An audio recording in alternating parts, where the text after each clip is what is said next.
One question I hear a lot is what clothes to wear when ice climbing. So in this video I'll answer that question. But before we dive into it, remember to subscribe to the channel if you want to receive more videos regarding alpine climbing, rock climbing and ice climbing around Europe and gear advice. And if you watch the video to the very end, there'll be a small bonus tip that most people often forget when choosing clothing for ice climbing. But we're all different. And what you're hearing in this video is what is working for me. You might have different needs, so use this as inspiration.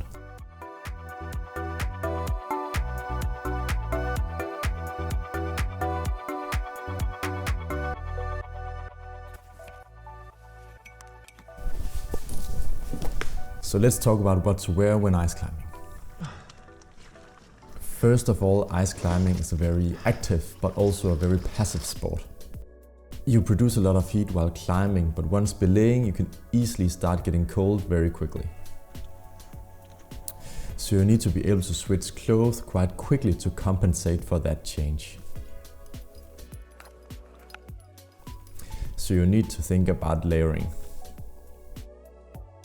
First of all, my base layer is made out of a 200 gram merino shirt from Smartwool and 200 gram merino tights from Icebreaker. And please don't start writing down all the clothes that I'm mentioning because I've made a list in the description below. Keeping a warm base is very important, but you also need to select some clothes that can actually channel away the heat so you don't start sweating. And for that reason I choose merino because it's really soft and it's really good at transporting moist away from your body. And then it doesn't smell. My mid-layer is a black diamond coefficient Hoody fleece made out of a material called Polartec. And sometimes I wear my Arcteryx Konseal fleece instead. Your mid-layer should have a tight fit to keep you warm, but it should also be flexible enough for you to work around. And the mid-layer is crucial for keeping you warm throughout your climbing. And as mentioned, I think Polartec is the right choice.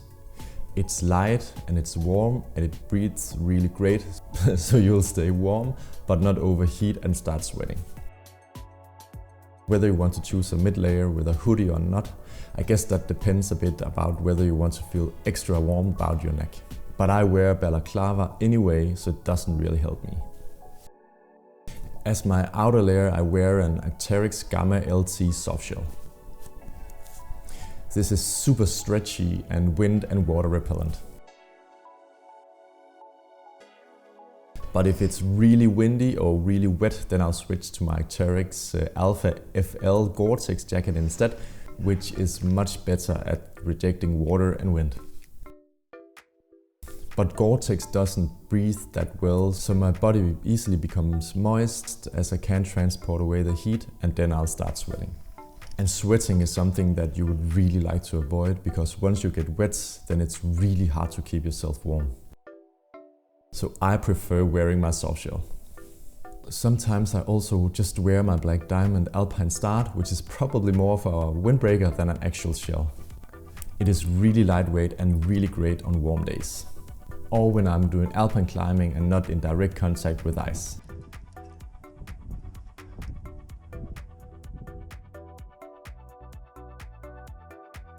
On the legs I wear my Arcteryx Gamma LT softshell pants. They are super stretchy and you can really move around.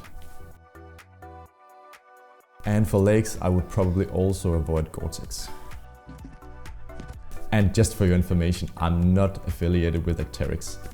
I just like their stuff and they have designed their products with climbing in mind. Some people actually climb with fleece pants underneath their outer layer pants, but I think that is too warm, at least to me. And some people actually wear gaiters, and this is a great way to protect your pants from being damaged by your crampons. On my feet I wear my Scarpa Phantom boots. These are super stiff and really warm. And the build quality is just excellent. But for easier stuff I actually tend to go with my La Sportiva Cube instead, which are more light. However, the La Sportiva Cube do only fit semi-automatic crampons, and for harder ice climbing I would prefer fully automatic crampons. So when done ice climbing, you need to belay and you need to stay warm here too. So for that reason I pack a down jacket that is rather large so it can fit outside of my outer layer. For warmer days, say above -5 degrees Celsius, I just pack my Arcteryx Atom LT. This is a super lightweight, really compressible fiber down jacket. For colder days I pack my Arcteryx Serum LT, and for even colder days I pack my Black Diamond Belay parka. This is quite heavy though and quite clumsy, so it will fill up most of my backpack. And if it's really cold, then I actually use my Arcteryx Atom LT as an additional mid-layer. In terms of whether to go with real down or fiber down, I think that depends on the conditions. I would prefer fiber or synthetic down as it doesn't collapse when it gets into contact with water. This is something that real down does, and then it loses its ability to keep you warm. But on the other hand, real down is much lighter and much more compressible. So let's talk about accessories. I always try to carry 3 pairs of climbing gloves. I use the Black Diamond Arc for climbing and the Black Diamond Punisher for belaying. And on really cold days I actually climb with the Black Diamond Punisher and use Hestra Alpine Mids as my belayed gloves instead. And these are really warm. You would really like to avoid starting freezing your hands so you don't get hot aches. Because hot aches can be really painful. Just ask my friends how I behave when I get hot aches. A small trick that I always use is to put the gloves that I'm not using underneath my mid layer close to my body. In that way my body heat will keep the gloves dry while I'm not using them, so when I'm ready to put them on for climbing or belaying, then they're warmed up.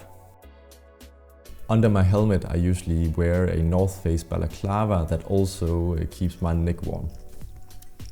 Or on warm days I just wear a Black Diamond beanie. Just be mindful, don't picking up one of those heavy wool beanies that doesn't fit under your helmet, because you don't want to compromise the position of your helmets because you're wearing a too heavy beanie. And oh yeah, that final bonus tip.